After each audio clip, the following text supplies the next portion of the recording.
Beat me up.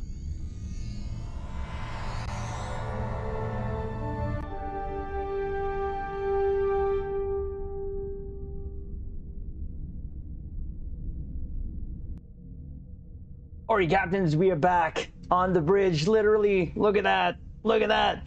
Captains, happy Star Trek Fleet Week. For us, this is our second day, and we are back here, and we're super, super excited.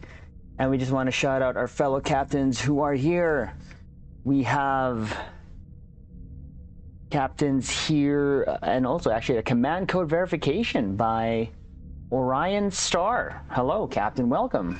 Captain on the bridge. And of course, we already had Tumerboy with the beep. Woohoo! And the Trexpert. Hello, how you doing? Captain on the bridge. We have X Hunter. How's it going? Not Admiral, here. if you will come with me. Romeo CJ. Admiral, if you will come with me.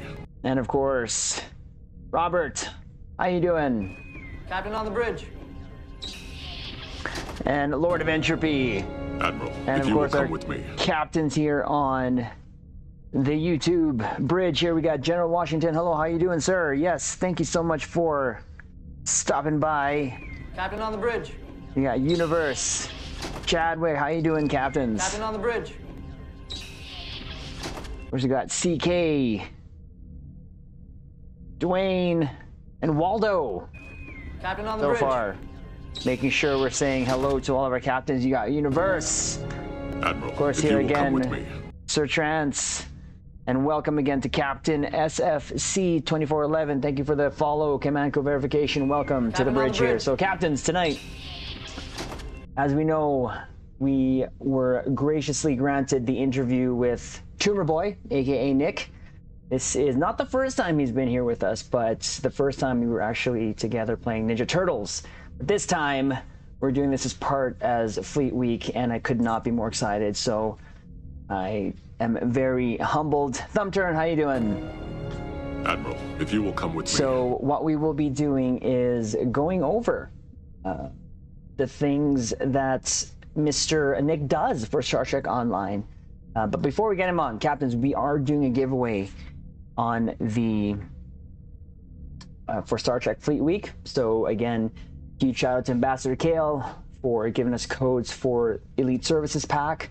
There's 5 of those for each platform. Okay, captains. There's also the Federation Responder Bundle. There's gonna be 4 codes for PC and 2 codes for PlayStation. And then, of course, the 10th anniversary bundle, the legendary one with all the hero ships. That'll be for all platforms, 1 winner. And whoever wins, they just have to let us know what platform you're on. And then Ambassador K will give us that code. And also, for us reaching 1,000 follows here on Twitch, 1,000 subscribers here on YouTube, thank you so much. We're also doing our giveaway there. And you can find that will be in our YouTube channel, and there's instructions for that. I will link that in a bit, but we're running that from now. Actually, we started that yesterday until the end of the month so that we can give captains who aren't able to be here for Fleet Week a chance to enter. So good luck, captains, with that. So again, we're super excited. As we know, we already have Nick there waiting. So we're gonna just have our normal questions that we ask, see what goes behind making this bridge. And may I say, this is the final product here for the Yorktown Bridge is just absolutely gorgeous. And I can't wait to actually have it. So one of the questions we're going to press him on is when we have that. So what we'll do, captains, is we will start getting on here on the bridge, Mr. Nick. So, and here he is. Mr. Nick, how are you? Doing well. How are you? That's a way to actually get on the bridge. I'm good, thank you.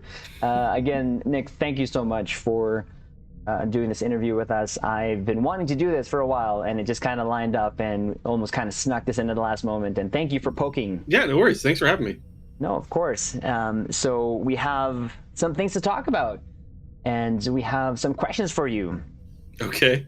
And what we're going to do, Captains, there'll be a time where we're going to switch over to screens and have Mr. Nick himself bring us kind of over the process. He's going to actually bring us in game through his screen. So there'll be a time that we're going to switch that. But first and foremost, would like to kind of start and kind of get your thoughts on what you feel about this Star Trek Fleet Week thing. I knew you and I kind of talked about it, and this is kind of a undertaking by two others, but I kind of wanted to hear your thoughts on this kind of, for me, this is the first time I've ever been a part and or have heard this type of thing start here in Star Trek Online.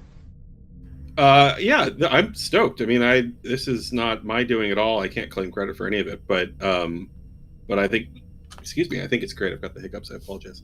Yeah, perfect timing. Yeah. But we did the Day of Honor 2 years ago, something like that, and I think this is kind of following that idea. Oh, that's right. And I think it's great. I'm a big fan of our live streamers. I try to hop into people's stream chats once in a while just to say hey, if nothing else. I'm always grateful for anybody that A, takes the time to even play our game, but B, wants to share that with other people. That's amazing. So the celebration of all of that, and then also who doesn't like ships, right? So yeah, that's all good. Definitely 100%. No, I can feel the hype of the community 100%. It's a different feeling this week. Everyone was trying to like kind of what you said, share the love and passion we have, and that's kind of always been our almost primary mission here, is just to you have always kind of had the time to stop by here, kind of the craziness. The sound commands are off. No sound commands will be on, but for the most part, you have actually not only stopped by my stream, but also multiple streams just to say hi. And to be honest, that is so highly appreciated. And there's a little bit inside of me that kind of screams whenever I see you on the stream. I'm not, because it's one of those things where it's, you've been responsible for part of the game that I'm enjoying, that not just myself, but a lot of other captains, and it's a fanboy. I've may had to have changed my uniforms a couple times, but it's more of an appreciation for the time, not only because you work on this game, but then you also take the time to stop by and say hello, and it's like super appreciated. So yeah, I'm, like I said, I'm always happy to do it. So and it's just fun, meeting community members, and I mean, I think a lot of people know my Twitch handle at this point just from being in chats or watching streams or something. But my favorite is when I find somebody who's new to streaming Stowe and doesn't know who I am yet, and then I can just kind of enjoy asking them questions about what they actually think of the game and that kind of stuff. And like, I think when I first started doing that, people would walk in, hey, did you know that Tumerboy is a dev? And then now I think people have kind of caught on that I get the enjoyment out of the sneaky factor, and so they kind of let me ride that for a little bit, which is enjoyable. But like I said, I'm just a fan of all you guys, putting our stuff out. That's great. Well, now you just have to have a burner account. Just kind of, you can still do what you do, just under a name. Name. Okay. Here's some info for you. Oh. Tumerboy was supposed to be my burner account. Tumerboy was my account going back to AOL 2.0 in 1993. And my personal account, I mean, long before I ever, was even old enough to work for a game company. And when we started the Champions forums, I signed up with Tumerboy, not meaning for it to be flagged as a dev account, but just for my own account, just so that I could post and read things. Mm-hmm. And somebody in the DevOps team knew that name and flagged it as a dev, and I lost my personal account at that point. So it was never meant to be a public account, but here I am. Now you just got to make another one then. I mean, what? Yeah. Who says I don't already have one? Oh man. Well, see, it's interesting you say that, because now, so when you're trying to kind of find streamers that are new to the game, have you ever had a sort of experience where someone's like not being so positive. Sure. Yeah. Haven't we all? Oh, okay. Well, I mean, I think that what that speaks to is more or less, especially for us, and I'll speak for myself. It's like I said before, it's a passion, it's a love. Not only is it Star Trek Online, but Star Trek. And personally for me, I am super appreciative, and yeah, Stowe's not perfect, but it's perfect enough for me. And when I'm walking on the bridge of the Yorktown or the DS9 map or flying my ships, that's where I get my enjoyment. Yeah. For me, it's more cosmetic than anything. I mean, let's face it, Space Barbie is the true end game, right? We've kind of heard that before. So, Of course. again, we're just gonna say hello to our fellow captains here. I see Stu 1701 here, Justin, Chris. Lord of Entropy, PJ, another follower here, Azelendor. Wow, I kind of probably butchered that. Jose, sir, how you doing? My captains, my admirals, on the bridge. how are you doing? Just a bunch of nerds. Admiral, if you will come with me. But, well, we'll start off with one of the first questions. And for some of our captains that don't know, can you introduce yourself to us? Tell us about yourself. And kind of what you do for Star Trek Online. Sure. My name is Nick Duguid. I am a senior environment artist on Star Trek Online, and I make rocks and crates. Rocks and crates? Have you not heard that before? Yeah, no, that's my standard, describe what you do badly. I make rocks and crates. There was a time where that was a lot of what I was making was just rocks and crates. So I make environments. I am the world builder. So I make the levels that you run around on, anything that you're jumping around on as your captain, anything that you're flying through as your ship. The world, the ground, the space, the world around you. That's what I make. And that is also when we get to slip into different parts of the map that we're not supposed to be on? What? I mean, yes, I also make those parts of the map. Yes. In fact, I make those parts of the map. I make really, really cool, the best parts of the map. I try to lock off from players to make sure that nobody has access to them, just to see who can really get in there and get through those barriers and hack our game properly to get into those areas. Yeah. Oh. Won't tempt anyone. Well, I mean, oh come on, people are already there. There's no pushing them further. They're already, spending an hour jumping into a corner and trying to teleport in order to get through. And I don't have control over it, so be it. Oh my goodness, we are also joined by Thomas. Marone, hello, yeah? sir. How you doing? Good to hear, Thomas. Thank you for joining us. I mean, I will say big shout out to Id Gaming Federation. Pretty sure you're familiar with him. He's actually taken me. I have a channel redemption on Twitch where it's to take a selfie or a shelfie.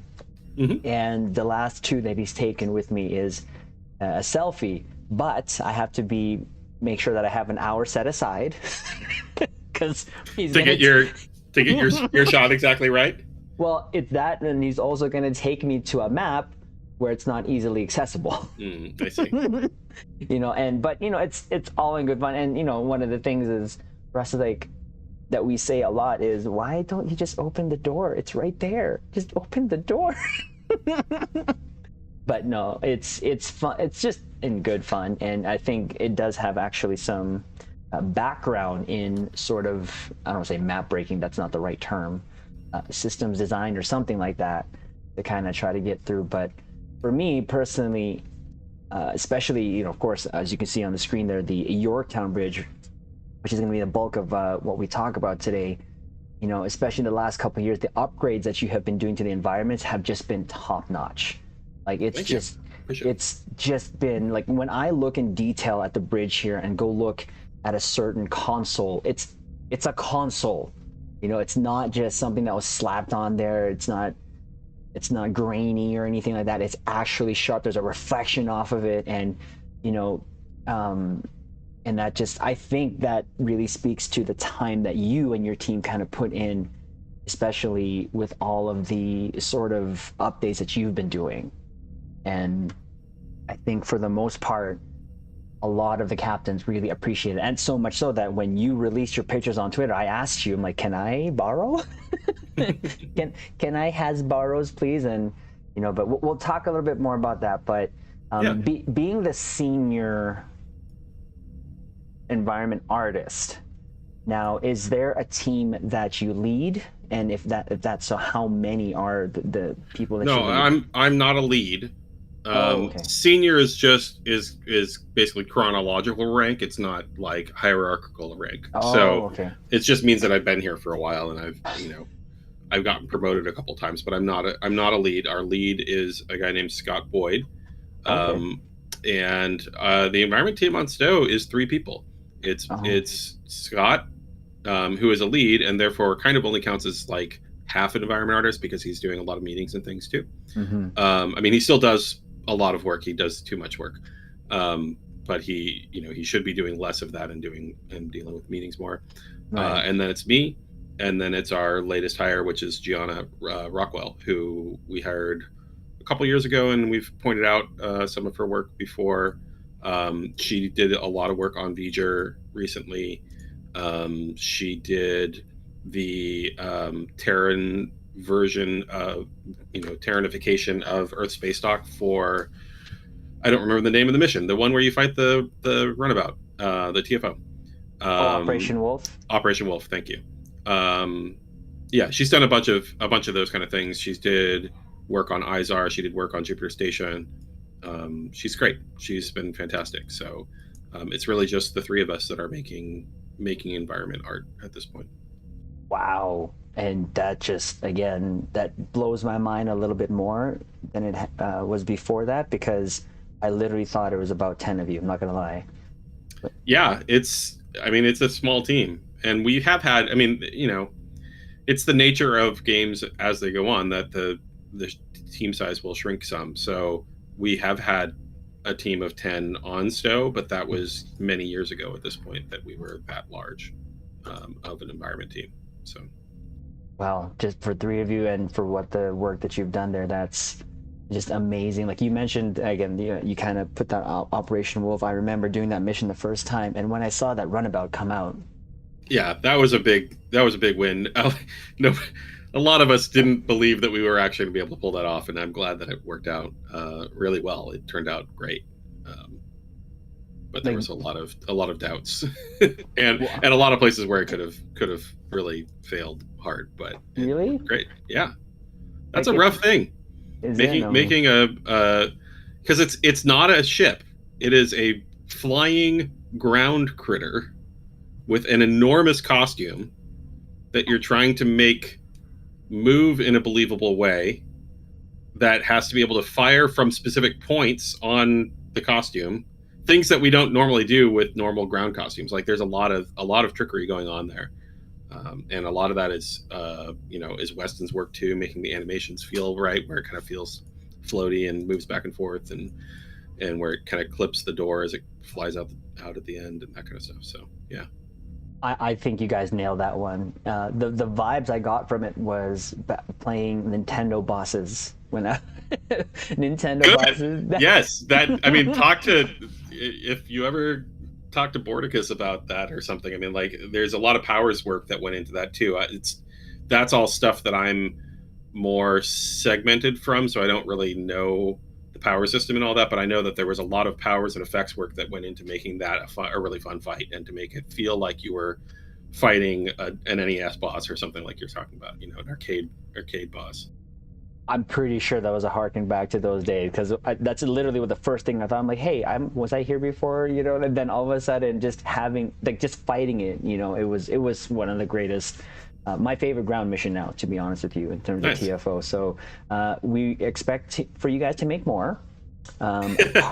Make it now the next maybe fighting, I don't know, a Defiant? No, I was kidding. That would be considerably larger. The runabout is what, 40 meters? Yeah, it's pretty big. Long, maybe less than that. And the runabout, the Defiant would be 120 or something, so 3 times as big.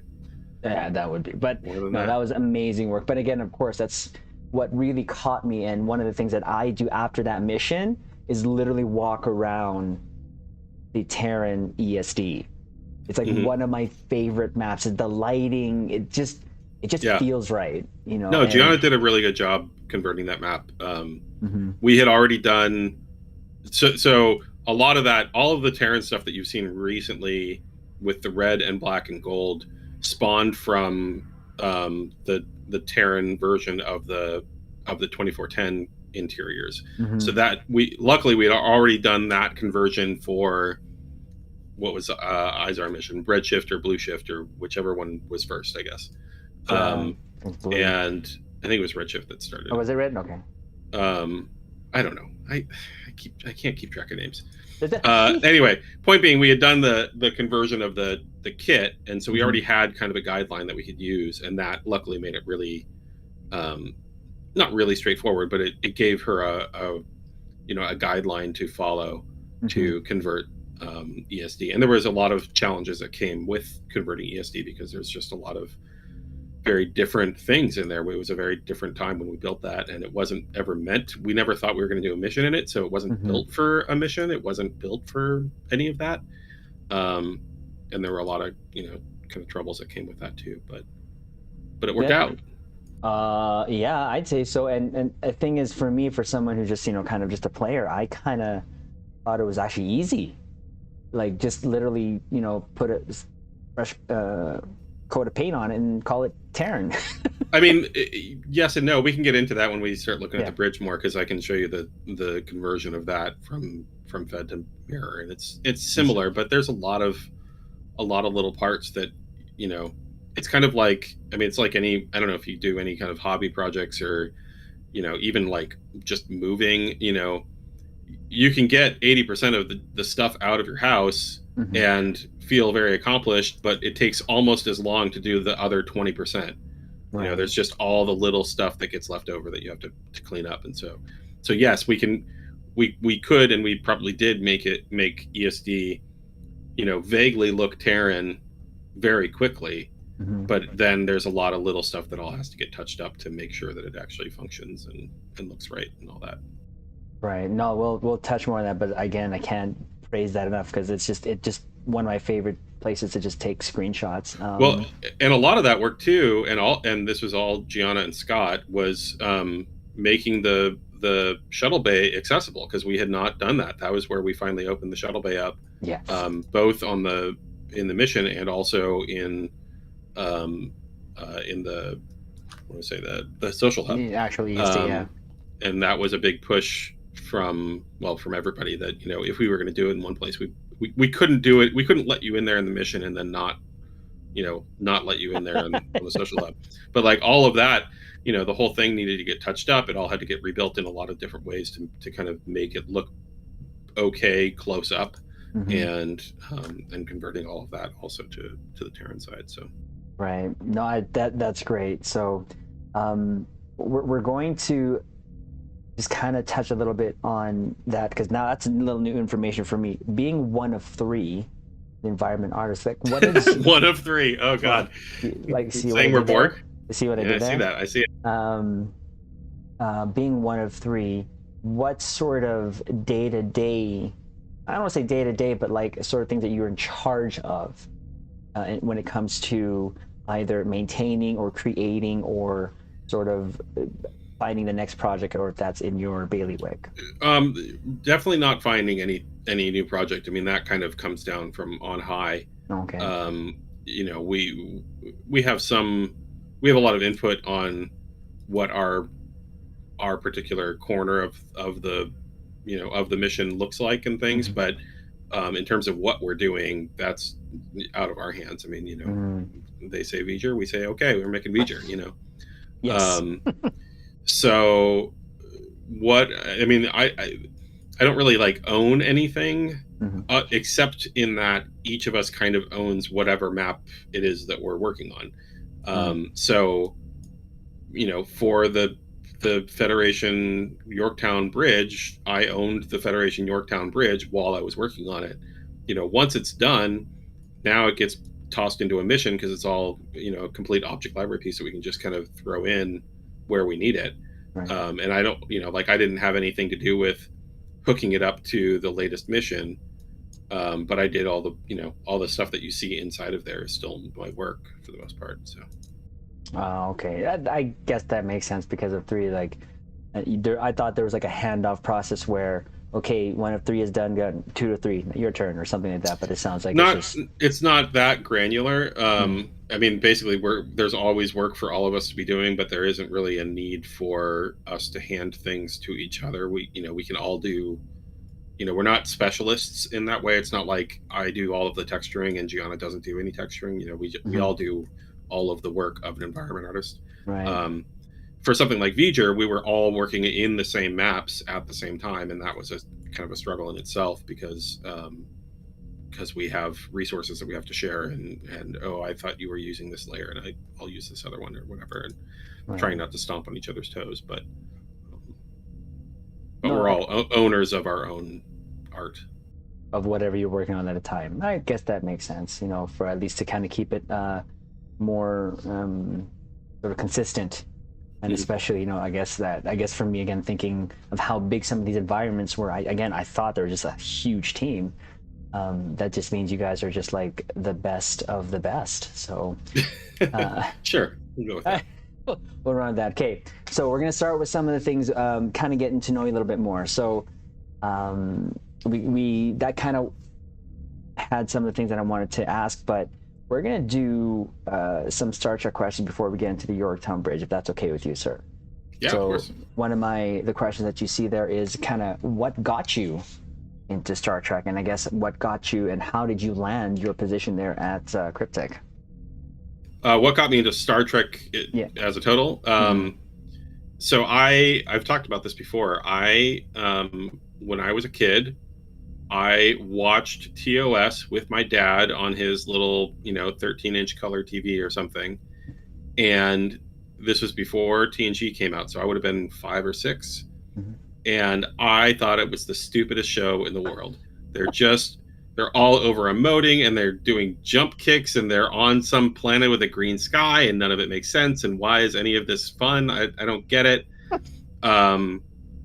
And then when TNG came out, my dad was a TOS fan, and so he wanted to watch TNG, and I would watch with him, and I got really hooked, and it wasn't his bag. So it just kind of transitioned into me being the Trekkie rather than him being the Trekkie. And so I was hooked from then on. It was TNG for life. I mean, it was, Star Trek for life at that point. So that's Trek. And then I watched every single series since as it came out. Mm-hmm. And I guess I did go see, my dad would have taken me to like Star Trek 6 or some of the movies probably where I was more interested before getting into TNG. I'm not sure when the timelines of all those line up. In terms of getting into Cryptic, I came in with City of, and I went to school with a guy named Jeff Jenkins, college, and Jeff had gotten a job at Cryptic doing environment work on City of, and he was leaving the company for whatever reason. This was, he'd probably only been here for a year, if that, maybe 6 months. And he was going to try and get one of us the job, somebody else from school into his job at Cryptic. And I applied, and I sent in my demo reel on VHS tape back when you actually had to do that. And a resume and whatever else, and I never heard anything back. And instead, another friend of mine, Mike Apollos, who was here until fairly recently, a few years ago, got the job. And so he started working on City of, probably December 2004, maybe, something like that. And I mean, he wasn't here for very long before he started asking me to reapply, and you should try again. And I would given up. I was like, they didn't want me. I tried once, and they, I heard nothing back. So this is a lesson: always follow up. I applied again after Mike kept bugging me, and I got the job. And apparently the art director looked at my demo reel, which was mostly the same with maybe one or two new things on it, and said, "Hey, we saw this guy's stuff. We tried to hire him. What happened?" And apparently the recruiter had somehow lost my number, and so they weren't able to get a hold of me the first time around. And luckily it worked on the second time around. So again, be persistent, double check, follow up, all that kind of stuff. And it worked out. Been I'd here say it worked out. since April 2005. Wow. So whatever that is, 18, 17 years, something like that. And then I worked on City of, and then I worked on, I don't know, 5 or 6 dead projects that didn't go anywhere. I worked on Champions. I've done a little tiny bit of work on Neverwinter and tiny bits on Magic, and then mostly been on Stowe. I've been on Stowe since 2012. I think it's been 10 years on Stowe now. And you were shifted into it, or you applied to had to stay? I'm not sure how that kind of works because you were. Oh no! I mean, we're bigger companies. You might have to like apply to move around the company or something. But for us, you know, we've always kind of maxed out around 150 people, and it's not. People just talk, you know, hey, we need heads over on one project or another, you know, and they'll kind of figure out who and where they want to go. And so no, I was the only environment artist on Champions for a while towards the end of my run there, and was told that I was going to go to Star Trek. And Star Trek had launched at that point. I mean, obviously it had been around for a couple of years. I had been really excited when we got the license, and I had wanted to work on it then, but they had already filled all the slots or something. And so I stayed on Champs and a couple of the dead projects at that time. And yeah, so at the end of my Champs run, they just said, you know, hey, you're moving over to Star Trek. Okay, sure. No, you didn't have to twist my arm. Okay, I'm going. No, that's good. That's awesome. Like, I think it's sort of almost a complete circle run for you to, you know, from watching Star Trek as a kid and then now to working on Star Trek exclusively, right? Like, this is the only thing that you do for Cryptic is Star Trek Online. Mm-hmm.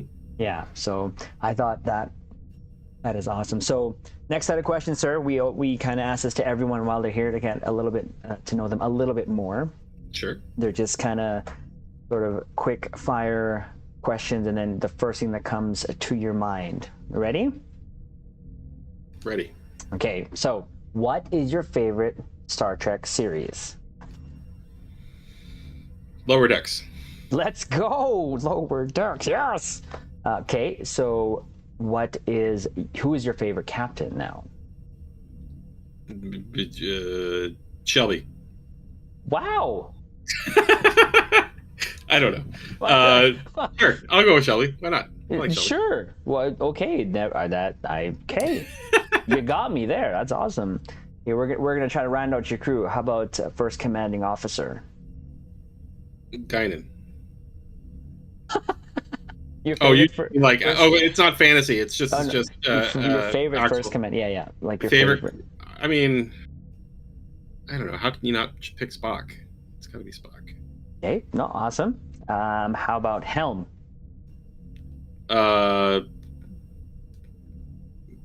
Pre-engineer Geordi. Ooh, nice. I like. Nice. I like that. Okay. Tactical. I'm not sure if I can even. It's Yar or Worf, right? So I can't even name another tactical officer necessarily. So Yar. Okay, let's go. Well, let's go. Yar. Okay. Science officer. Also Spock? No.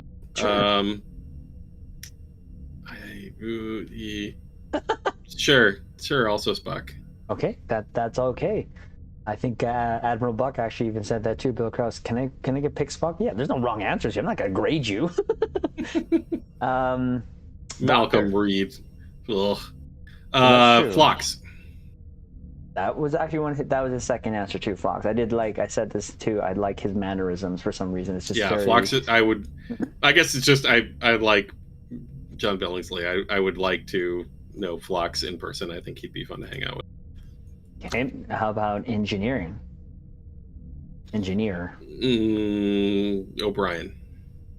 Oh, okay. That's awesome. Now, this was actually asked in chat earlier, and we're going to ask this now. So, what is your favorite ship? Round off this round. I often say Nova. I really like the Nova. I like the design of the Nova. Not the Rhode Island though. I like the front deflector notch. So, yeah, I don't know. I like the kind of small spunky ships. Spunky? I like that. Spunky. We're gonna call it the USS Spunky next time we're on it. So, okay, awesome. Now, this is the part, sir, where we actually get to concentrate and talk about your baby, this project. And what I will say, though, this is kind of one of the things I appreciated, because when you were working on the Yorktown, you actually streamed this. I did. And was getting a lot of feedback from the community, from the viewers. And I thought that was one of the coolest things, because it ended up feeling that we had a say in what you're doing. I was stoked that we got to do it. I thought it was really. I will say, if Thomas is still in chat, I mean, this was Thomas's doing that. He pushed for me to stream it. Most of the time, like now and like last season, what we're working on the environment side is stuff that we can't show you anything. If I had shown anything of the hex grid, you immediately know where we're going and vaguely what the story might be about. And so. The what Thomas brought up and the whole reason that we were able to stream all of the bridge, but also the rest of the 2410 kit stuff is because we were able to abstract it so much from the story of the mission, so we could just show you the environments, because it's generic fed interior. It could be used for whatever, so yeah, that was Thomas that pushed for that, and I'm glad he did, and I'm glad that the leadership at the time was okay with it, because there was times in the past when that definitely would not have flown. Yeah. There you go, Thomas. It was a ton of fun to watch it come together. Yeah, I tried to watch whenever, because you would stream during the day when I was at work, and just kind of listening. No. Just kind of listening though, right? It was, again, you'd ask the question, right? Of course, I would say hi if I could. But the cool thing was you were asking, waiting for answers, waiting to see what chat would say.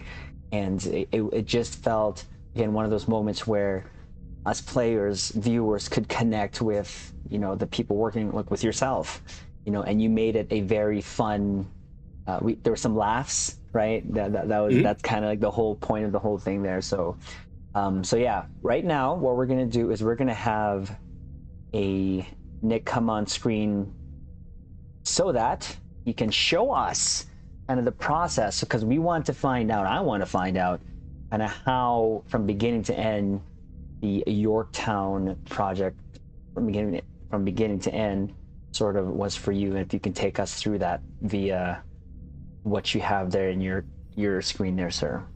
Sure. I guess I don't know. What do you want to know? Like when the base start, like when you were starting from scratch, what did that look putting it together? Because right now, of course, we can see the Yorktown Bridge as it is, the end product. But well, you have a bunch of those screenshots. I can go through them if you want, or do you want to go through them? Those are all chronological, other than the time lapse I sent you. Although the time lapse is chronological in itself. So whatever you want to show or do. How about you share your screen, sir? I have you now. I am. Not before. We had that where you can put your screen up here. I think I'm sharing. Is it not sharing? Right now, we can just see your beautiful face, sir. Interesting. Let's try this again.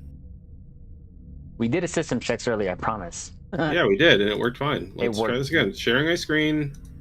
That one. Go live.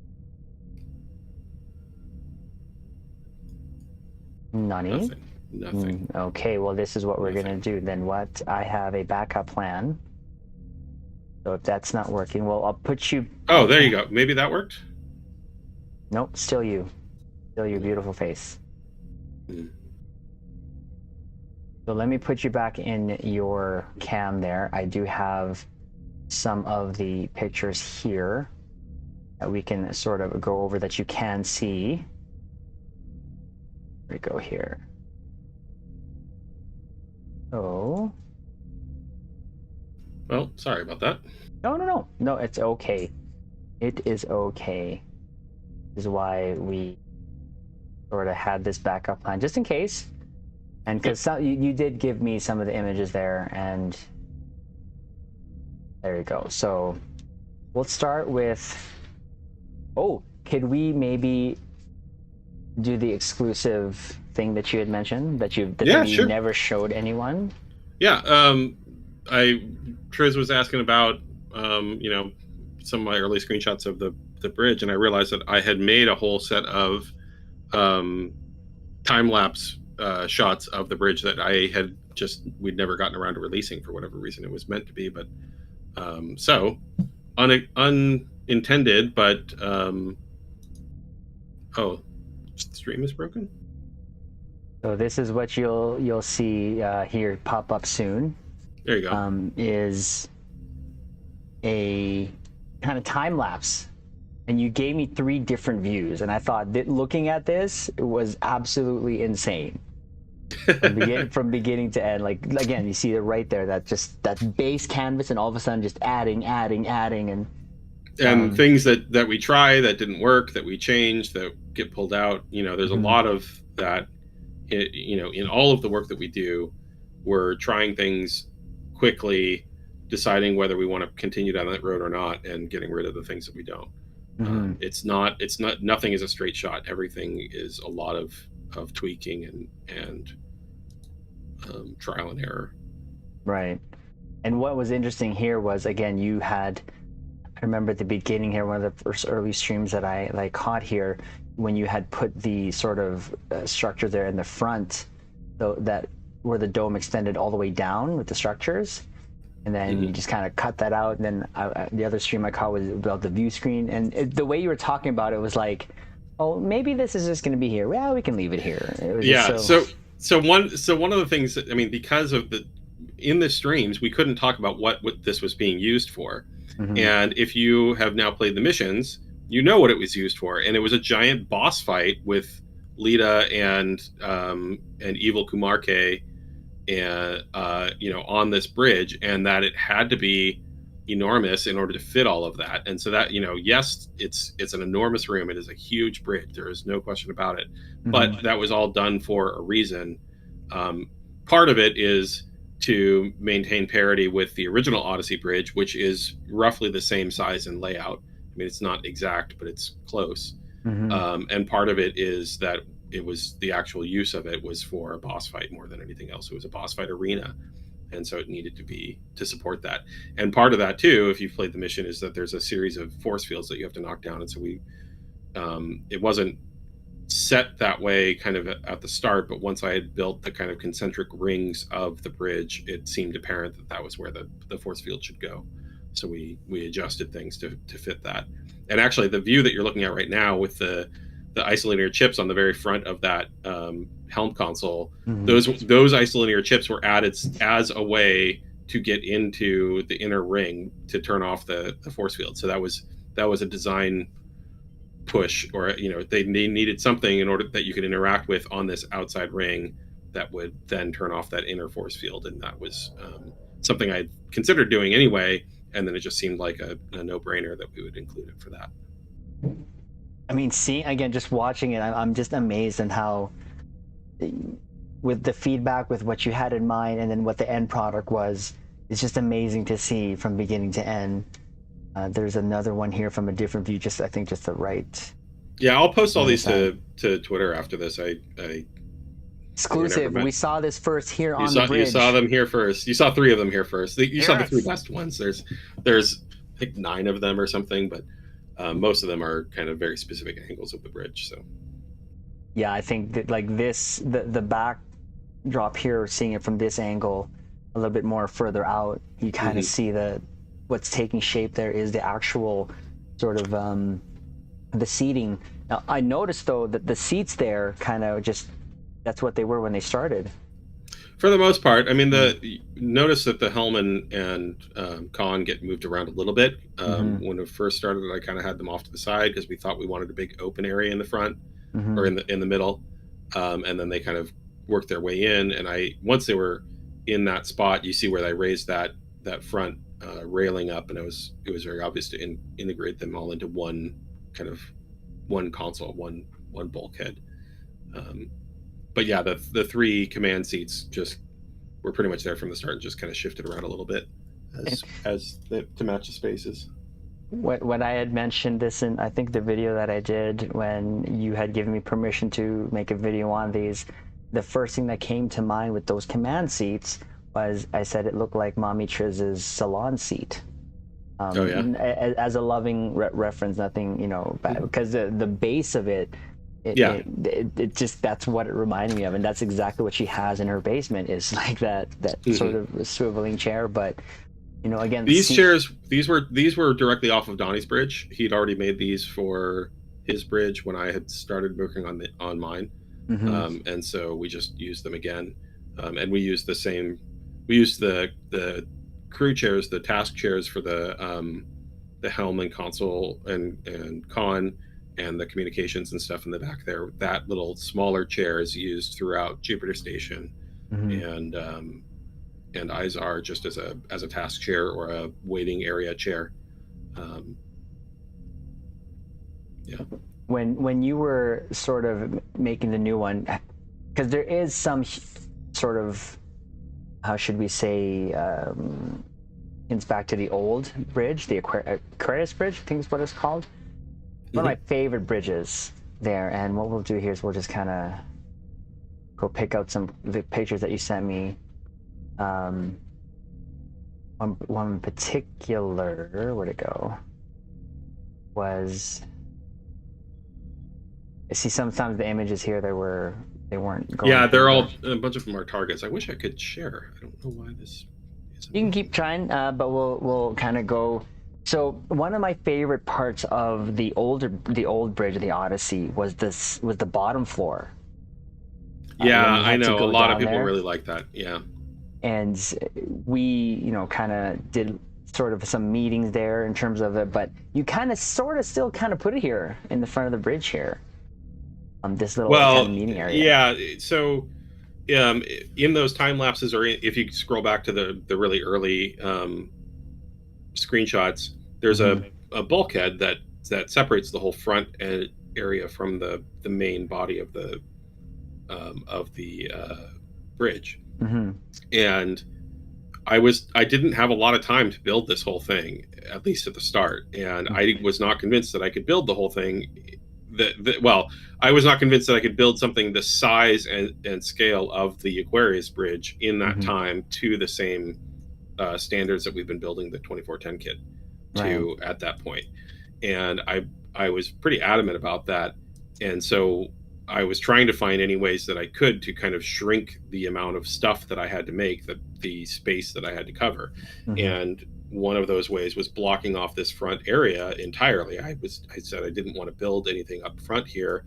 And so I blocked it off, and I kind of put doors on the sides. Scroll back through the earlier pics, screenshots, and you can see the doors and things, or the doorways. And the intent was then, once I had done that, I was like, well, that will be the observation lounge. There you go. So the view screen is in the middle, and there's doors on the sides, and those doors would, in theory, lead to the observation lounge. But that observation lounge isn't something that we would have to make at this point. We could save that to later and build it, down the line. And that would save me, basically a third of the bridge that I had to make. And as time went on, the design became very adamant about the circles and wanting to have concentric circles to do this boss fight in. And so, no, they really wanted the front end. And so what do we have to do to make that happen? And so I think that I ended up getting more time added onto my schedule in order to actually flesh out that whole front area, and the entire design changed as we went to get rid of that. And I'm glad you guys did, because it was worth it. Yeah, I think it turned out okay. I still think that front area feels kind of awkward. I wish that it were more of a observation lounge. I wish it were more blocked off. Mm-hmm. I understand that it can't be because of design, Mm-hmm. that they needed it to be a certain way in order for it to serve the purposes. Mm-hmm. But from an artist's perspective of or an engineer's perspective of what a bridge layout should be, I don't think that it should be as open as it is. That doesn't mean that it shouldn't be accessible, Mm-hmm. but I think that even if I were doing it now, I think I would add some sightline blockers and things in there to try and make it feel more like a contained room, a room of its own. Right. And I'd still like to add a conference table and stuff up there. I mean, we wouldn't retrofit that into the initial boss fight because there's just no, you don't need that stuff up there. But I think that like for this last mission, it would have been really nice to have that observation lounge table, conference table there, overlooking Pava, I guess it is, right? That was Jupiter looking over the. In the latest mission, you're over Pava. Right. Oh, look, we got rated on Twitch. Shadowy6, thank you so much. Welcome, Captain on the captains, bridge. and those who are just joining us. Captains, we are on the bridge here with Tumerboy, aka Nick, going over the Yorktown Bridge for Star Trek Online, Star Trek Fleet Week. So, captains, welcome. We're just kind of going over the process of how this beautiful bridge came to be. So, this looks like it was an earlier pick of the one that we just looked at. The one on screen that you see here. I don't know. They're all in chronological order, so whichever way you're going. Oh, I see. Gotcha. They all have timestamps in the names, so they should tell you exactly what date and time they were taken. No, okay, there you go. Yeah, that's certainly later on. So now it's been opened up, and I'm trying to figure out what to do with that frickin' view screen. That view screen was a problem. That was a problem.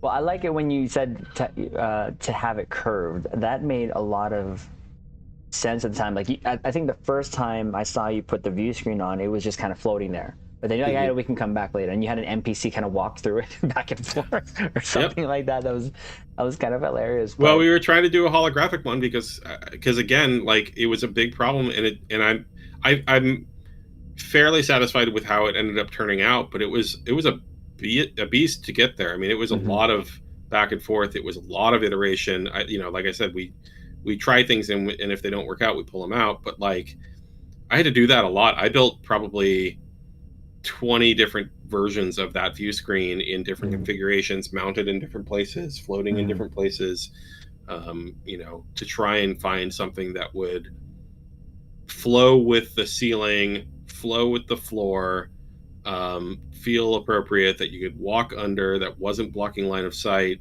That was actually one of the big arguments from design, was that they needed to be not only have it be runnable up front, but also be able to see everything that's going on in the center of the bridge from the front, which meant that you couldn't have the view screen drop below a certain point. You had to be able to see through there. So yeah, it was a lot of work. Here's a question from Stu17. Tumerboy, at what point during my train did you decide to put the top hat label on the Yorktown Bridge? That was pretty last minute. I'm sorry. I had planned to do some label someplace that was going to mention top hats, and then at some point in the pestering, it was like, as I was adding finishing this up and adding the the containers or whatever on the sides of the bridge, and I was like, screw it, they're all top hats, and that was that. Now this next page that we're putting up here, can you talk us? Like I said, it's a big bridge, no question. Why did you put a V-Rex? Why did I put one in there? Because the audience demanded it. That was from a stream, and people were asking questions about things, and what would it look like with a V-Rex in here? It's like, oh, we can do that. I mean, he looks like he can comfortably lay on one side during warp in between missions. Like, I saw that and I was like, oh my gosh, like, I missed that one. I missed that stream when you did that, but You're right. It is a very like it's a huge bridge there that you made here. But again, it's such the end product though was so fleshed out.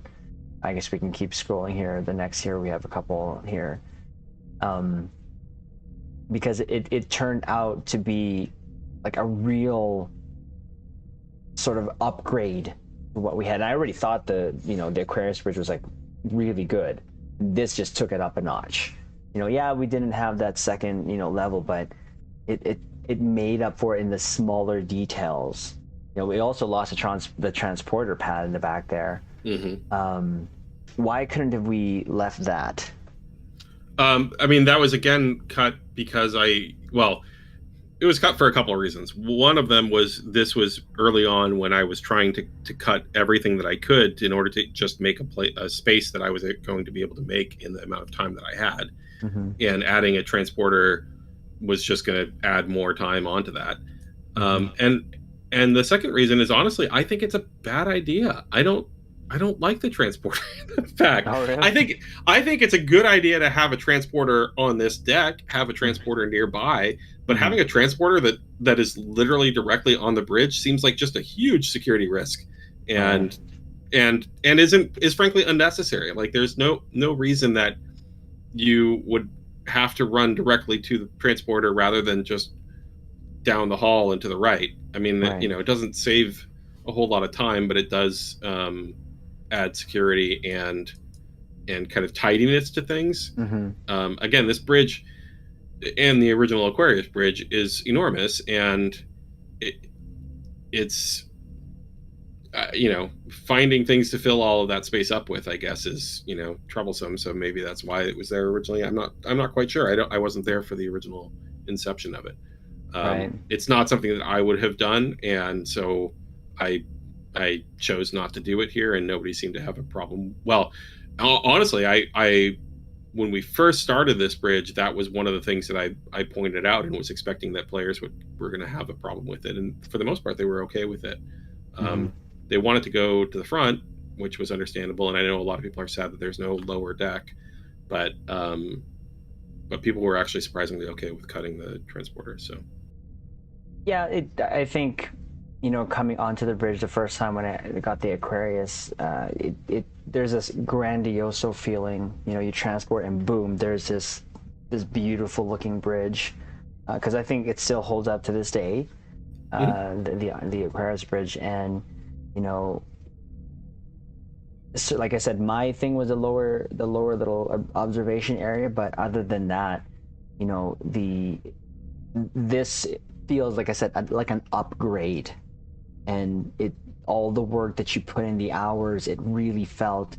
I know I felt it, and I'm pretty sure a lot of my fellow captains here felt the amount of love that you poured into this, because this is something that you just kind of have to, go over with a fine-tooth comb, especially in the final product. Yeah, I'm glad that people like it. It's still. It's the artist thing of it's never finished and there's always things that you want to do. For me, it's not my choice of bridge. It's not where I would want to go with the bridge if I were just making a bridge. Mm-hmm. But I'm proud of the way it turned out within the limitations that I had. And there were a lot in terms of design requirements and trying to match. I mean, this was part of the struggle from the start, was like, I have to make it feel like the Aquarius Bridge, feel like the 2410 kit, work for design, look like a bridge, and trying to get all of those balanced as best as I could. It's like I said, it's still not my cup of tea, but I think it was fairly successful in balancing those things as well as can be done, at least anyway. No, I'd have to agree 100%. There's a question here for you, Nick. Also, did you do the revamped tutorial bridge as well? No, the tutorial bridge was Donnie.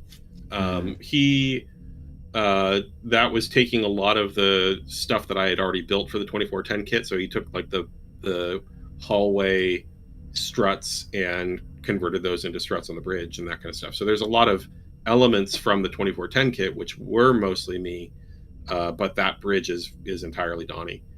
and these chairs came from that bridge, and the console work that he did here was also for that bridge and that kind of stuff. So big credit to Donnie for all of his work on that. I mean, the consoles, like I said, like even just this shot right here, it's still a whip in progress, work in progress. But you can see like there's reflections on it, even, you know, at how you look at it, and the color scheme. That was the color scheme something that you just sort of came up with, or was that color scheme dates back to Thomas. Thomas came up with that based on Akuda's, based on Voyager. That was done for the texture set that we had before this one. And we stuck with it. We wanted to keep the same colors, but the color scheme was good. It was just that the textures were showing their age and could be done better. So the 2410 kit, we did a whole new pass on LCARs. That was all Donnie that did all the LCARs work on the 2410 kit. And so yes, this shot is whip, but all of those LCARs on those consoles are finished products. Those were already being used on Izar by the time I was working on this. So those were already done. We might have made a couple of custom things here and there, but I don't remember now. Right. One of my favorite consoles, though, was the one you put in between the helm there. That looked so cool. Yeah, I had an idea for it, and I'm glad that it worked out, because I wanted to marry the TOS kind of stuff, bring some of that back in, the TMP helm console. I really like having that kind of, the center console that, of the minivan or whatever there. It needs some cup holders or something, but yeah. And actually, I even brought in the little red alert pyramid thing on top from TOS, which I thought was kind of funny. See, and again, it's just the attention to details that you put into this. Like, not only you didn't have to, but you did, and it's just like that's that extra detail that, to be honest with you, I didn't even pick that out. Well, and if you scroll later, this was how it was for almost up to the end, and I managed to get in. I'd always planned on doing a custom texture material for the very center circle bit, but I didn't have time to do it for a long time, and so that was how it was for a long time. But if you scroll through to the end, you'll see, or if you go to the map now, you'll see that center circle got a custom set of textures that I think are cute and funny, but I don't know how many people actually got it. A couple people did. Somebody called it out. Well, I'm gonna have to go check that out. So tell me about this screenshot. Why is this all so super... This was another one from stream where somebody asked what it would look like if everything was made out of mirrors. Oh. So I just material swapped everything to be our mirror material, and it is whatever. What? There's some reflections. It's a lot of reflections. Wow, okay. Interesting. Oh. The irony is that the reflections are still of all the old textures, and if we were to recalculate all of the texture, all of the reflections, everything would just be black, because there would be nothing to reflect. Right. I guess that would make sense, yeah. Again, the dome you went with here is just... Well, this changed a couple times, so if you scroll through a couple of those, I think there's a couple of different screenshots of the ceiling changing over time. Oh, maybe that's later on. I don't remember. Yeah, okay. Sorry, I sent you a bunch of targets that you weren't able to open. We'll go over here, but this is now adding those locker units or storage units. Yeah, and also what you're seeing here, there's two screenshots, this one and the next one, where I had done the white transition lines in the floor that transition, or that were at the top and bottom of each of the ramps, and we ended up cutting those in the long run, but that was you're right. Again, one thing we tried. Oh. No, I like that the way you did the view screen coming down and then having a walkway through. I thought that was just awesome. It's like such a different detail, yet it still feels very something you would see, especially now when you see those bridges on like Star Trek Picard or something. This feels like that, and of course now We have the Enterprise F in Star Trek Picard. Yes! Sorry. Oh! No, I'm excited for that too. Thomas has put in a ton of work touching that up and making it really shine before it got handed off to the Picard folks. And I'm sure that their VFX folks did a whole nother pass on it after that. But yeah, that's really exciting for all of us, and especially for Thomas. I mean, I hope this is the bridge they use, though. Come on. No, they will absolutely not. No one will be building this bridge in real life. That would be a madness. Yeah, that's not a smart move. Not even financially. Like a big community hall almost. No, like a gymnasium. I would expect that they'll just use the Stargazer Bridge and maybe repaint a couple things or something like that. But right. I don't know. I'm just guessing. So these pictures, why was this one a little darker? So that's the mirror version now. That is an early test of like what happens if we just apply all of the mirror materials and leave everything else the same. So I don't think the lighting has even changed here. I think it's just different materials, darker materials. Mm-hmm. But we did, of course, we did relight it in the long run. But early test of mirrorizing things. Mirrorizing. I mean, I think it worked. Obviously, it was just as easy as swapping. And I like the gold outline. I really do. There's another folder that I think it's in the time lapse folder that is actually comparisons between the Fed and the mirror, so you can just see the same screenshot, the same angle, back and forth. If you want to go through any of those too. Oh, we're so gonna go through that. But yeah, no, having seen these. We could probably do that now because this was kind of like near the. Yeah, we're getting there. We're getting there to the end here. No, we still have some more. So what are these? So why was this? Oh, so that's yep. So that's our collision view. That just shows every single triangle.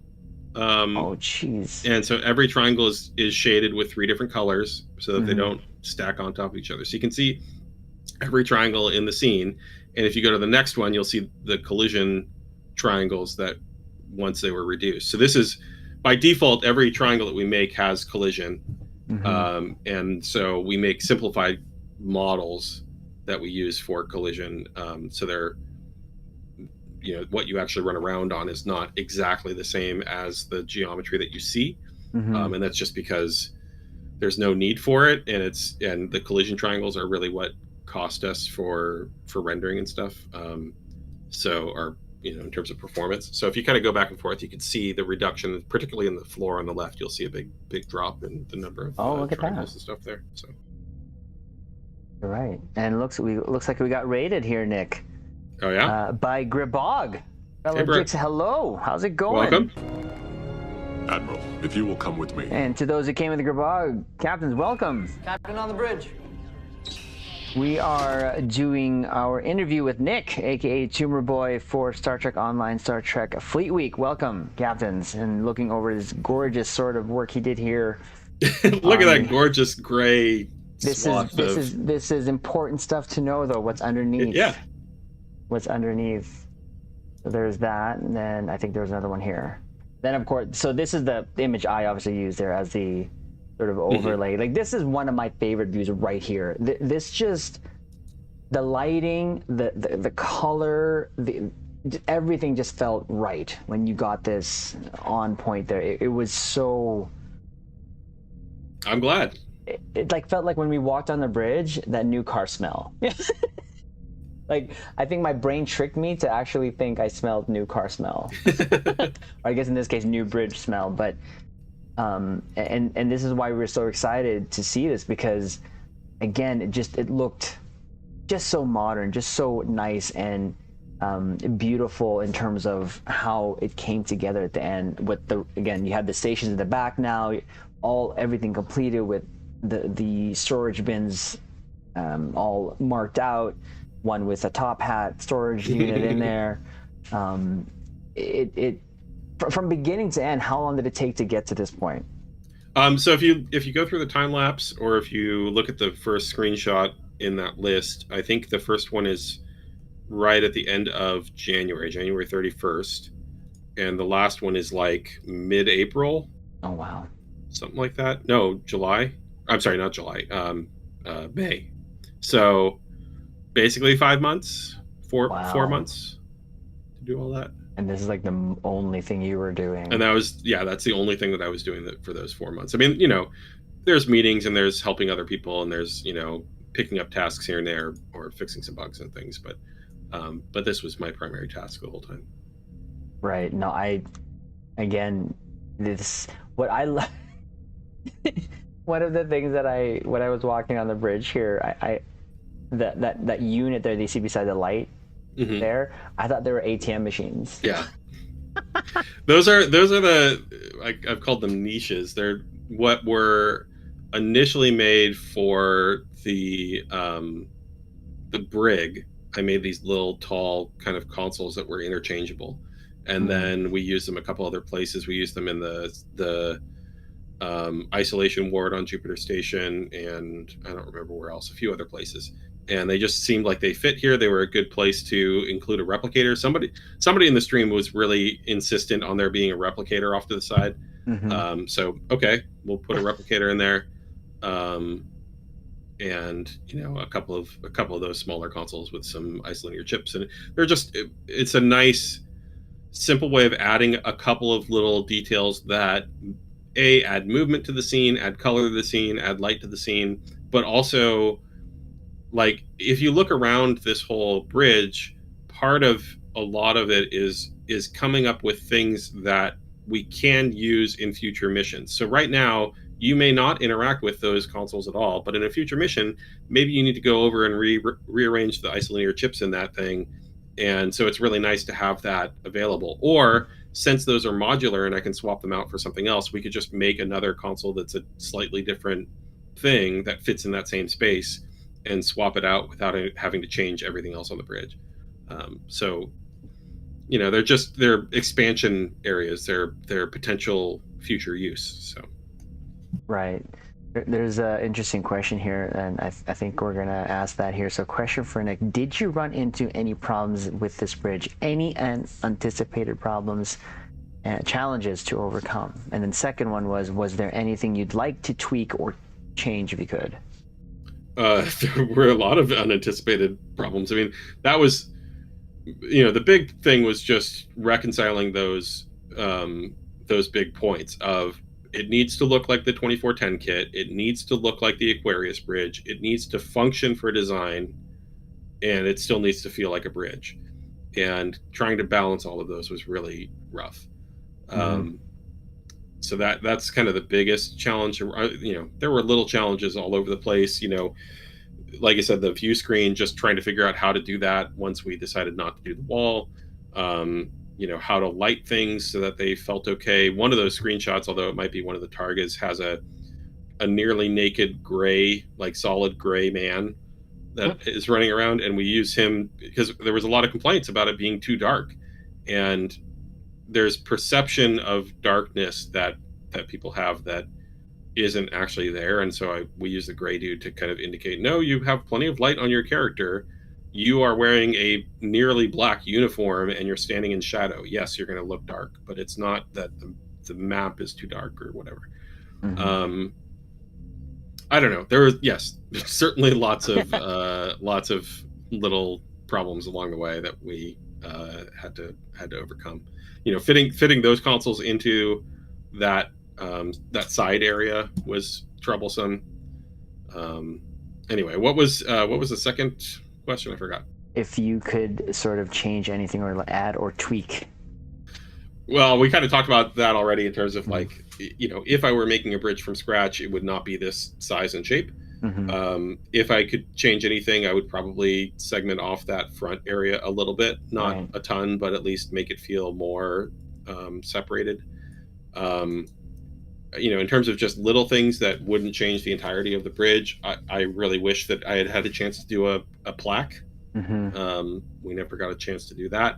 That kind of bulkhead over those side doors, if you look, there's kind of this like big flat gray triangular section that I had always meant to do something with and never got to. There's a lot of that kind of stuff where there's intent, there's things that I'm thinking about as I'm going, and if I there's a constantly reordering list of priorities going on in my brain that I'm not even conscious of. It's just, okay, this thing is more important. I need to do this thing first and then work on something else. And so if I can't get to the end of that list, then so be it. Those things are just things that I wish I could do, but, didn't get to. That's okay. That's life. That's how this has to be.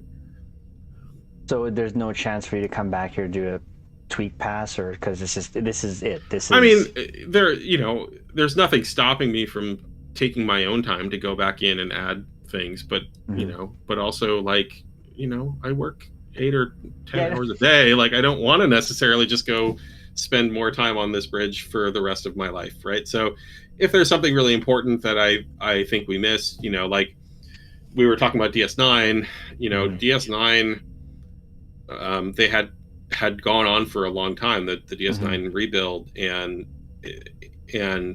at some point it was dictated that we weren't going to be able to do ops, and I was just livid that we were going to have a promenade that looks the way that it does now, but you would go on a turbolift to the old ops, which was massive and looked not great. Right. And I was not okay with that. And so that in that case, I really did spend a month of my own personal time building ops to make sure that we had that done before it went out. But that's not something that I think anybody can really ask us to do. That's our own choices, and I don't think it's necessarily a good choice. It's not something we want to do. Right. Thomas is famous for that too, doing a lot of work on his own time on things, and that's great if he wants to do it. But man, most of us don't, and I don't think Thomas necessarily does all the time either. And so, and we certainly don't want those things to become expected of us, right? Right. So it's kind of a fine line to walk. And I think in the end, it's all about the balance, right? Where regardless of, let's say you missed or anything, right now at the state of the bridge, it's awesome. I love it. And it's to a fine point. It's not, it's not perfect, but nothing ever is. Art is only abandoned, never finished. Right. And that's the case here too. There's things that we left off on. I don't even remember what they all are. I've probably got a list of, just a text document someplace with a bunch of stuff that I never got to, but hopefully there's hope. It's not, but we'll see, right? Part of it, I mean, part of what's on that list and is still, as far as I know, is still desired, but I don't know when we'll get to it, is making this player facing. And part of that is that it would need a ready room. Because we require that, and similar to the DS9 thing, if I took the standard ready room that's on everybody's bridge right now and I stuck it on the side of this, would that be acceptable to anyone? Certainly wouldn't be to me. I would want to build a new ready room that actually fit this thing and felt like it was part of it, Yeah. So that means we have to build something new, just to put it out for players. Master Dude, I take it. Hey, I'm not that picky. Might be picky, but there's that folder you were talking about that compares the Odyssey to the Mirror, so we're just going to go over that. Yeah, sure. And because I thought that this was really cool. When you go just back and forth, it's just, it's such a cool difference, and it feel like, and I think that gold trimmed really does make it, it's much more apparent in the hallways of the 2410 kit, but it felt very Vegas once we got it all done. And we were always making jokes about the casino. That gold, it does something. It really makes it the Terran's own, and it just kind of works. And of course the Terran emblem. Yeah, and this is a case where almost everything is literally just a material swap. We're just changing one material for another material. We don't have to re-export. We didn't make new geo versions of things. So it's really just, it's new materials and new lighting, and that's it. And for the most part, most of the materials that you're seeing are things that we had already done for the other Terranification of, Redshift and whatever. There were probably a few things that had to be changed or, had to be made up for this bridge specifically, but not a lot. And the bucket seats, I love that. How they kind of just, again, it just changes the mood. Yeah, definitely just changes the mood. I don't know if anybody ever caught this either. The carpet there in the center oval of this bridge is shaped after the Odyssey saucer, and the carpet pattern there is taken off of the Odyssey. The outside, there's the kind of raised bulkheads that run along the ship. Oh, so snap! That pattern comes directly from the ship itself. I don't think I've ever seen anybody mention that. I it's not a big deal, but it's just surprising because most of the time people pick up on things like that pretty quick. Exclusive, right? Can we just say that? Sure. No, that's awesome. That I didn't. Now, but now that you said it, now I can see it now. Yeah. Yeah, just again, the swapping back and forth here. And then, so for the ESD though, it was a little bit more though. You had mentioned earlier though. ESD is a little bit more because it wasn't like this was entirely built from all of the stuff that we were already using in the 2410 kit, and so we could just swap all of this over to the same stuff that we were using on the mirror version of this. ESD, we had to invent a lot of new materials and things for that because that was not something that was using something that had been material swapped before or mirrorified before. It says here, don't forget to ask Nick about the console Easter egg for the old Star Trek. Okay, so yeah, SFC picked that up. That not a lot of people have picked that up, but if you find one of the screenshots where you zoom in on that front console, for between the nav, we'll go back to that one picture. No, it's got to be one that's after I finished it off. One of those was, but it might have been one of the targets that you can't open. Hold on, let me see. I can convert that and send that to you. That was that file. Before, while you do that, captains, just want to say hello, welcome to those who are coming in for those recent follows. Thank you so much. Again, if you're just joining us, welcome here. We're just talking with Nick. On the bridge. Nick, I just wanted to do a time check with you, sir. I want to be respectful we're good. of your we're time. Good for a few more minutes. That's fine. Okay, good. Again, I know you're taking the time after work to be with us here, and it's just highly appreciated. Hold on, let me see if I can just send you this file directly. Ooh, more stuffs. We like more stuffs. I think this is the end of that file. See if that'll go through. Is it going to be in the same the Discord? No, I just sent it in the Discord message. Oh, okay. So this is going to pop up in your screen, actually. How do I do this? Let's do this. Close this off. I know how to do this. We're going to close it off. Boom. Show this off a little bit here.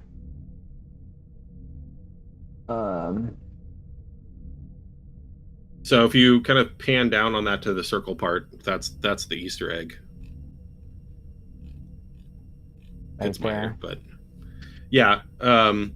So the overall form was taken from the TMP center console with the that's kind of showing the area around the ship with the degree markers kind of around the edges and the grid pattern.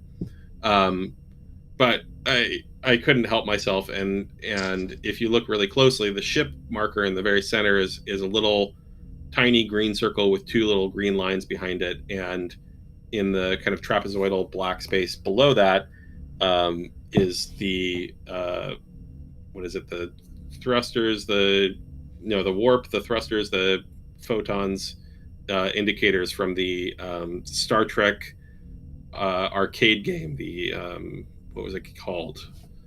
It was a stand-up arcade game. Anyway, so it's just a reference to that. Wow, the Easter eggs are just real. The Easter eggs are real. I can't say I know that reference, but I'm not the only one that missed the. No, but it's a very deep cut. If you don't know it, it's not a big deal. It's just that a couple people managed to find it, and I'm glad that some folks out there. It was a 1982 game by Sega, Strategic Command. Yeah, thank you. But again, that just speaks to the sort of once again that kind of effort that you put in there extra on top of just to the chance that someone can catch it, you know, and for what it's worth, no one catching it. It's like you're still kind of giggling inside, going, "Hee hee, they haven't found it yet." Oh yeah, that's always the fun part. Right, and that's kind of like even with Star Trek, the series, right? You're going to see like sort of Easter eggs here and there, kind of, you know, what did you catch? And Lower Decks is good for that. I think that's all of the door markers, right? Every single one of, not every single, almost every single one of those has some little nod to something. There was that sticker here. Maybe I'll pull this up because there was the thing I was pulling off of your Twitter. That did have, what were these? Here off screen stream here. It had like authorized personnel, then A, B, C, D, E. I pulled that off of your Twitter. Authorized personnel. You know what? I think that was just kind of which ones you were going to go with when it came. Oh yeah, we were trying different. I just showed what our thought process was on that. We tried a bunch of different patterns for the door logos. But I think I made a post with a bunch of the images as well, so that you could actually kind of go through. Yeah, the monster closet. That's a lot of people like that one. People on the dev team lost their shit when they saw it too, which I thought was funny, and was not expecting the reaction from that, because that's literally what we call them. We call them monster closets when we need some place to just spawn enemies that come out and fight you. That's a monster closet. That's the portal. That's the door where they're gonna go through. Yeah. Now there are some questions that we just want to maybe go through here before you have to go, because again we want to be respectful of your time. So one of the questions I had is like, did you have up to this point, was there a favorite project that you had that you worked on and that you're really proud of, that really sticks out to you? That's something that you really sort of poured more time in. I mean, there isn't one that like stands above the rest. There's a bunch of them that I feel are pretty strong. ESD is one, DS9 is one, the 2410 kit, as a whole, I think is some of my best work. We can bring it down to very specific maps that don't, that I didn't necessarily spend as much time on, right? Like DS9 was months and months and months of work. The Fed kit was months and months and months of work. I think Battle of Binary Stars turned out really well, and that was 6 weeks or something. It wasn't a ton of time, but I think it still worked out pretty well. All of the Borath stuff, the Grethor stuff was really fun. Oh, that's right, the Borath. I like that map there. That was actually pretty cool. And it was. I'm really glad that we were able then. We had the idea for the Halloween event for a long time, and we were planning to use Neverwinter assets. We were going to try and import Neverwinter assets for some sort of castle-y thing, and it just worked out that once we were done with Borath, we were like, oh, we could just use these that we just made. We have a castle. We have a castle set. Let's do that. Yeah. So I'm glad that we did that. That actually is a fun mission to do. And that is actually a really fun one. Going back, so. And soon. Yes, I think that's 3 days. I think October 13 there. So how about, is there anything that you can sort of let us know now, the upcoming projects that you're working on, that you could, if not tell us, I'll be straight up, but like sort of hint or... Nope. No, okay. Nope. I tried. Nope. I tried. I understand why you guys try, but also understand that if I told you anything, that is my job. Like that costs me my job. If I tell you anything that we're working on in the future, right? Like it may not be immediate firing, depending on what it is that I'm telling you, but like that's a serious infraction for me to spill the beans on anything like that. So no, that I have nothing I can tell you, and I will never have anything I can tell you to those kind of questions, and neither should any dev that you ask that question. Right. The only things that we can talk about are the things that have been announced. So once something is announced, then we might be able to talk a little bit about it. But if nothing's been said, no. I tried. At least you can try. I know. I appreciate it. So one of the follow-up questions, like anything we should prepare ourselves for, like a uniform change. But I mean, I think because the Will Crusher thing, I will say, when that was kind of announced, that to me, I actually was all on board for it. You know, he was actually one of my favorite characters, and yeah, I think he did a bang up job on his voiceover, and I hope his voice work was great. He really pulled that off very well, and I always love Chase and Mary, and getting the two of them together, Killy and Lita together, is fantastic. So that was fun from a voice standpoint. Yeah, it was kind of sad seeing Killy go, but spoiler alert. But seeing that I was.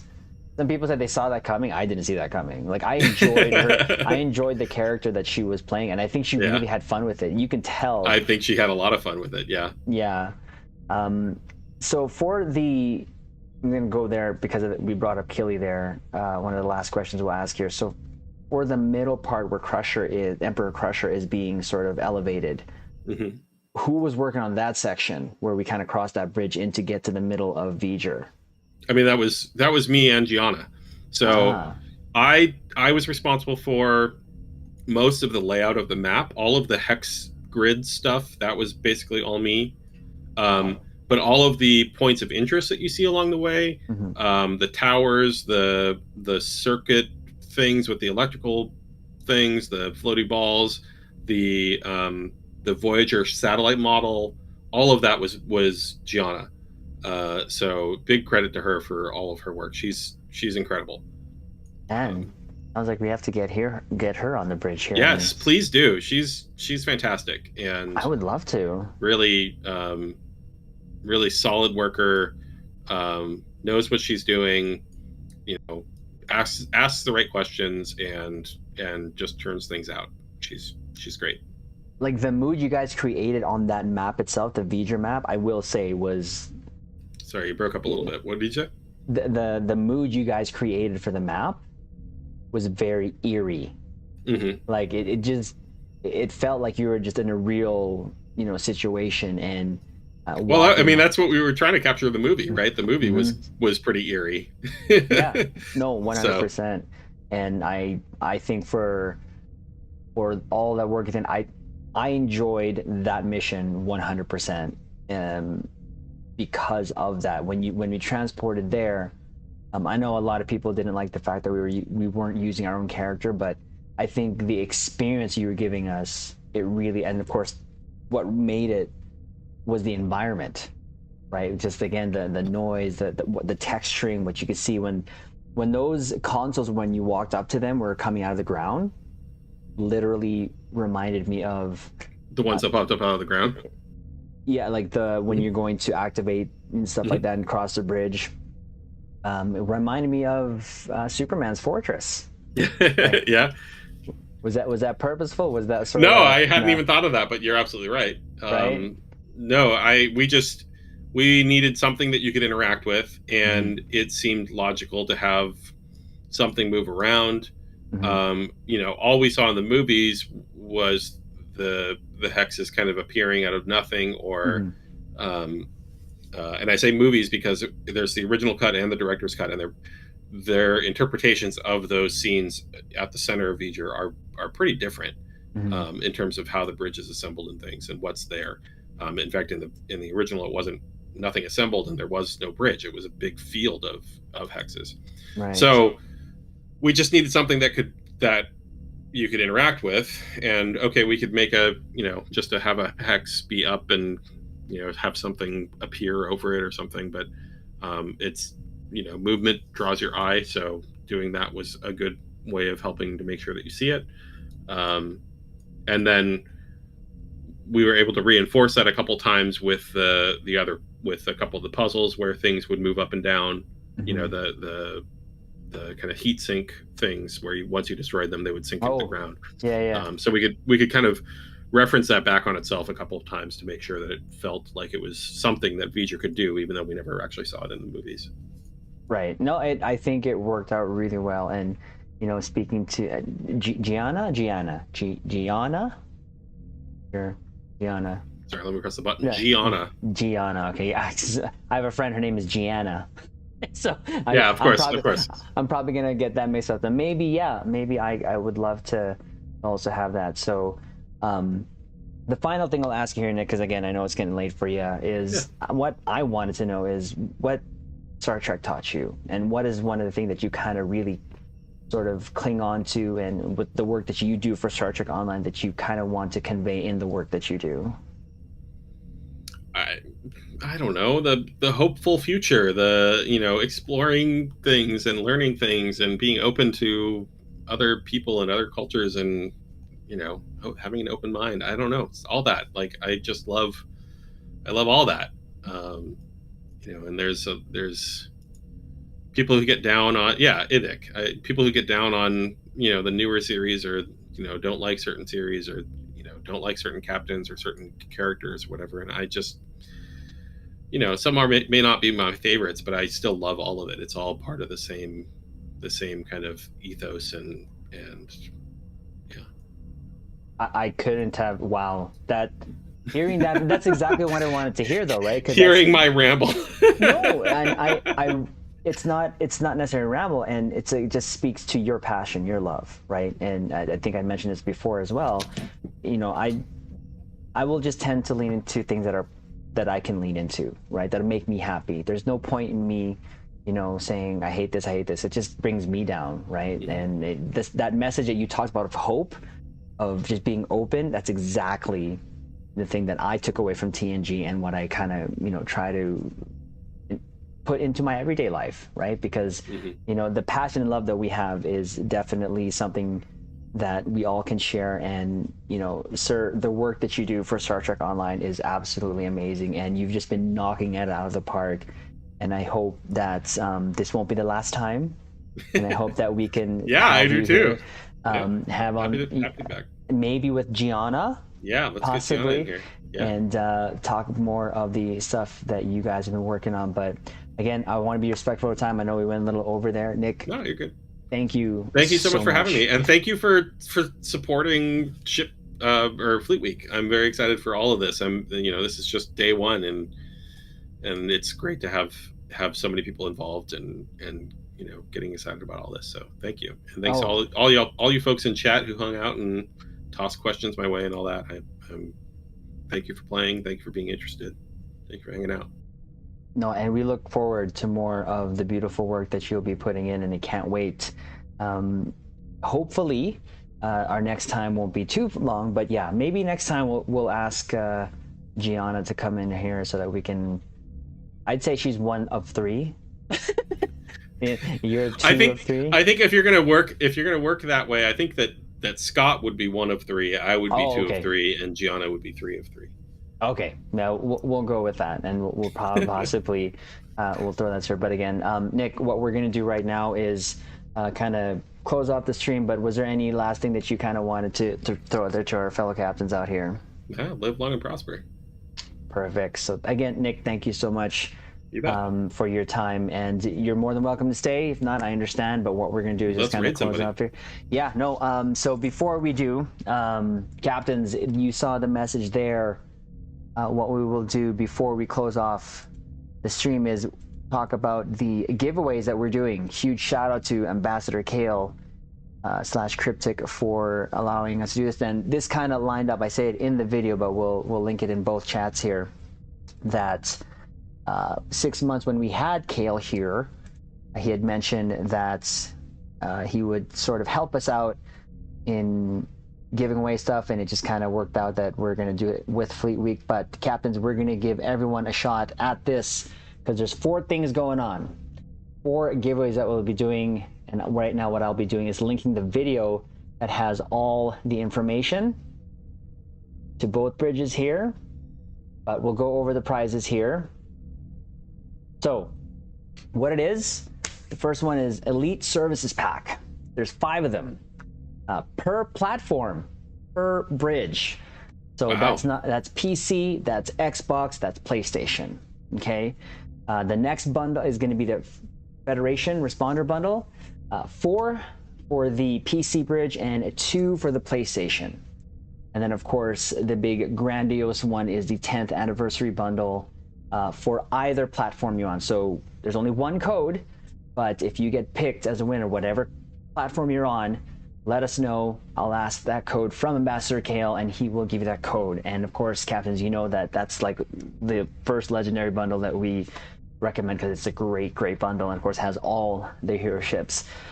Our part, we are also doing our own giveaway because we reached 1,000 followers, reached 1,000 subscribers on YouTube, on Twitch. Very thankful and humbled. Thank you so much, captains. I can't thank you enough for all the support that you do for us here. And it's just a humble giveaway, but not the last one. We still already have planned for our 2K. If and when we reach that, it will be there. So follow that link that I put in chat. That'll give you a chance to enter in, and we'll make that is running until the end of this month, because I know even though it's Fleet Week, a lot of captains aren't able to be here with us, so we're going to give them a shot to enter that. But with that said, captains, what we are going to do is raid. So thank you so much, captains on both bridges of Twitch and YouTube, for hanging out with us, hanging out with me, hanging out with Nick. This was just a great start to Fleet Week, having talked to two great people already in the Star Trek, and just when we do this here, it just makes us feel we're that much closer to, one, obviously Star Trek, but also the game that we love to play and share, which is Star Trek Online. So what we're gonna do now is find someone. Tumerboy, do you see anyone that we can spread? How about you pick? How about you pick? That's what we'll do. You'll pick. Mike's on. Yeah. Rage and Rick. Let's go, Mike. Mike? Okay, we'll do that. Let's get his... Where is he? Cow tipping. Oh. Actually, target buoy looks like they're running around the mirror fed kit right now. That's even better. Buoy. Let's go. Let's send over our support their captains. And before we go, I'd like to say again to all the recent follows here, or aka command code verifications: Yami, Decoy, Volus Prime. Oh, I so butchered that one. Aeon the Hermit, Herrico, Grabogin, thank you for the raid, sir. Appreciate it. Dev Killer, that's wow. Okay. Astro Fiction, Orangitis, Shadow, thank you for the raid. I appreciate it. Darth Winky, Inceptic Ninja, Mortolo, Azelendor. So butchered these names. Birian01, I'm not even sure about that one run. Oglords for Fire. Oh god, that was bad. Blue Jay, SFC 2411, thank you. Orion Star, Ganner Pyrel, Rafa Sodius, Thunderstar, and of course the recent one here. Thank you so much, captains, for that Stow FSK. Thank you. A salute to all of Captain you. on the bridge. Let's go over and see Target Buoy. That was it. Target Buoy. I believe that was. Target _buoy. I don't know them. I don't know what they'll be like, but let's go try it. Captains, let's consider getting our command code verifications there /follows. One more time, Nick, can we give our fellow captains a salute there? Thank you so much. LLAP. Take care, Caps. We love you all. Let's do this.